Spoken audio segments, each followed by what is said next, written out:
Hey everyone, okay, so today I'm going to be sharing with you a quick beauty hack. So here's what you're going to need. You're going to need a sponge or a beauty blender. I don't have a beauty blender to hand. I've got some dry ones over there, but you need it damp, so I'm going to use this triangular sponge, but beauty blender works perfectly well. You're going to need a loose powder. Now all the links are in the description bar, and you're going to need your favorite liquid foundation. This will work with a cream as well, but it really is problematic because you'll have to scrape the product out and then put it into, a dish and then mix everything. We don't want that.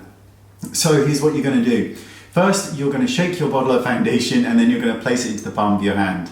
Next, you're going to disperse some loose powder into the palm of your hand. How much you use depends on your skin. If you have very, very oily skin, then you're going to want to use more powder. If you're more on the dry side, then you want to use less. And if you have very dry skin, then this hack probably isn't for you.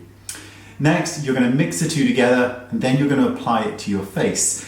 And what's going to happen is, depending on how much you've used, it will feel a little bit odd because it's a little bit of texture in it, but it will blend out beautifully as if nothing was in there, and it will give you a very soft matte finish to the skin. So if you're using this with your Ultra Glow foundation, you're going to matte it out. If you're using this with a standard matte foundation, you're going to have the Sahara Desert on your face, and that foundation is going to go nowhere.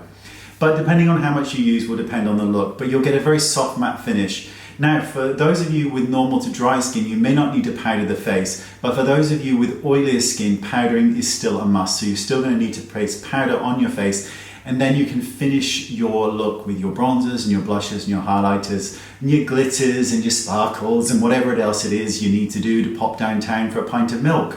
And then that's it. That's all you need to do. And it's a really quick, easy tip that will leave you with really, really soft velvet matte skin.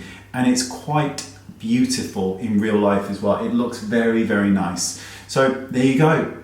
There you go. That's it. Quick, to the point, no point going on. You know what I'm saying. Links down there. See you soon. Bye-bye.